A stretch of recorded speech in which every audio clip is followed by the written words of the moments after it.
Welcome back, dear children. Now let's continue our exercise. Exercise 14.1, page number 307.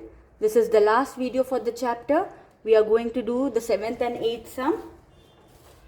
An insurance company selected 2000 drivers at random without any preference of one driver over another in a particular city to find a relationship between age and accidents. The data obtained is given in the following table. Please observe the table from the textbook, children. Now the question is, find the probabilities of the following events for a driver chosen at random from the city. The first one, the driver being in the age group 18 to 29 years and having exactly 3 accidents in 1 year. Okay, children, now look here. This is the table given to us. Yes, age of drivers in years, accidents in 1 year, and more than 3 accidents. 0 accidents, 1 accident, 2 accidents, 3 accidents, and more than 3 accidents. Now the first question is, the driver being in the age group 18 to 29 years and having exactly 3 accidents in 1 year.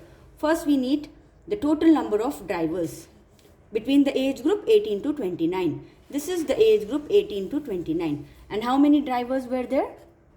Total number of drivers, that will be equal to 440, 18 to 29. This column we are adding, children. 440 plus 160 plus 110 plus 61 plus 35. We have added the drivers of the age 18 to 29. Total number of drivers of this age we are finding out first. So that is equals to, when we add we get 806. Okay. Now what is the condition given in the question? They are saying having exactly 3 accidents. Now exactly 3 accidents is this column. Okay. How many drivers met exactly 3 accidents? 61. So the probability of, let me name the event as A. The probability of the driver being in the age group of 18 to 29 years and having exactly 3 accidents in 1 year is 61 by 806. Why 61? See, because in the table it is given exactly 3 accidents, 61 drivers met. Okay, that is why it is 61 by 806. Now let us move on to the second one. The driver being in the age group of 30 to 50 years and having 1 or more accidents in a year.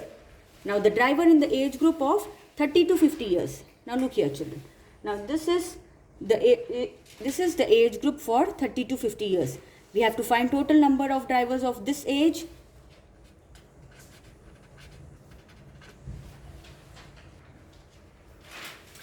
Of drivers for which age? 30 to 50. So we will add 505 plus 125 plus 60 plus 22 plus 18. So that is nothing but equal to 730. Okay. When you add, you will get 730. Now what is the condition? Having 1 or more accidents. 1 or more means you should include 1. You should also add 2, you should add 3, and you should also add more than 3 accidents. So we have to add all of these. More than 1 or more. 1 or more they are saying. So it is 125 plus 60 plus 22 plus 18. So when you add, you will get 225, children. When you add, you will get 225. Now, what is the probability of the driver be in the age of 30 to 50 years and he met 1 or more than 1 accidents? So the probability will be equal to 225 by 730. When you reduce it to lowest terms, it will be 45 by 146. Okay, is that clear, children? Now let's move on to the third bit. Having no accidents in the year. Now in this question, they have not given us any age. So we have to take total number of drivers. What are the total number of drivers? It is given in the question. It is mentioned in the question. An insurance company selected 2000 drivers at random. So total number of drivers is 2000. Suppose they don't give you 2000 in the question, children. So you need to add all of these. Okay, if it is not given. Here it is given in the question 2000 drivers.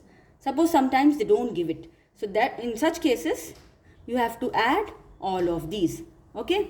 Now what is that? Having no accidents in the year. So in the denominator we will have 2000. Having no accidents means that is 0 accidents, right?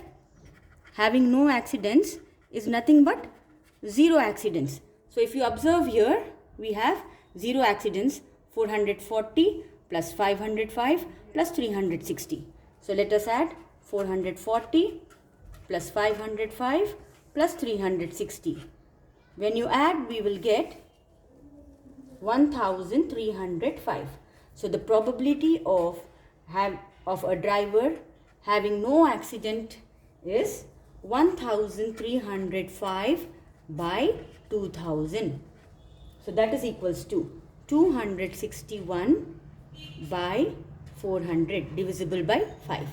Is that clear, children? Let's move on to the next sum, the 8th one. What is the probability that a randomly thrown dart hits the square board in shaded region? Now this is the figure given to you. Now when I hit a dart, it should go and point it on this shaded region. Now what is the shaded region, children? It is actually the area of a square minus area of the circle. Yes, shaded region is what? Now if you observe the figure, children, it is the area of the square minus area of the circle gives us the area of shaded region. So let us write that. The dart has to hit the shaded region they are saying. So first let us find the area of shaded region. How can we find area of shaded region? First we need to know the area of circle and the area of a square. So first write the radius of a square. Radius of the square is given to radius of the circle, children, sorry. Radius of the circle is given to us as 2 centimeter. So diameter will be equal to 4 centimeter. Now if you observe the figure, we can say that the diameter and the side of the square is same because circle is inscribed in square. Okay, so diameter of the circle is same as the side of the square. So we have side of the square is equals to 4 centimeter. Can we find area of the square? Area of the square is equals to side square. So that is 4 square, nothing but 16 centimeter square. Yes, children? Now after finding that, let us find area of the circle. Area of the circle. What is the formula to find area of the circle?